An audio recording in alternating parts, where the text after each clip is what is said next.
Hi everyone. This video will discuss p53. This video was produced by Roberto A. Miki, MD, on February 26, 2026. Remember to like and subscribe. p53 is encoded by the TP53 gene. p53 functions as a tumor suppressor by identifying DNA damage and pausing cell division, allowing repair, or starting a cascade leading to apoptosis. It is a transcription factor and functions in the form of a tetramer. MDM2 is an inhibitor of p53 and is a target for cancer treatment in the p53 pathway. The importance of p53 in cancer prevention is highlighted by the fact that elephants possess multiple copies of this gene. The increased risk of cancer posed by their larger mass and number of cells is offset by this adaptation. Similarly, some whales have been found to have improved DNA repair mechanisms to offset their increased risk. TP53 is the most frequently mutated gene in human cancer, appearing in over 50% of cases. These are often loss or gain of function mutations. p53 is a target in cancer treatment. Successful treatments have been elusive thus far, but potential mechanisms include p53 reactivators, p53 protectors, MDM2 inhibitors, vaccines, and other immunotherapies. Today we will discuss a recent publication from the New England Journal of Medicine, specifically looking at a first-in-class p53 reactivator.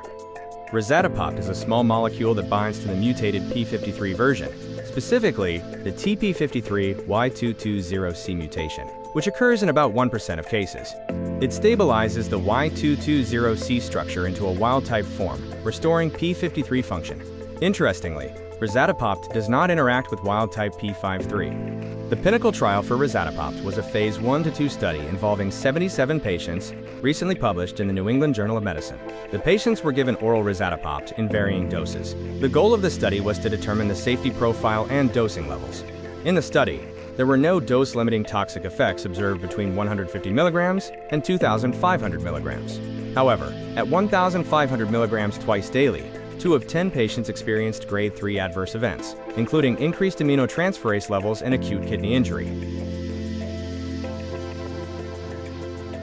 Common adverse events included nausea in 58% of patients, vomiting in 44%, increased creatinine levels in 39%, fatigue in 39%, and anemia in 36%. Secondary results showed that response was only seen in patients with a wild-type KRAS gene. There were 2 complete responses and an overall response rate of 20%.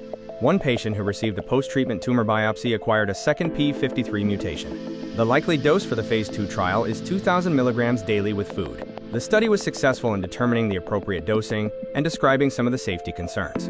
The fact that KRAS mutations led to less success of the drug is concerning and raises the question whether mutations in other genes might have similar effects. Also, the fact that a second mutation could occur must be monitored in future studies. The response rate was relatively low, but phase 2 will provide better insight into the future of this medication.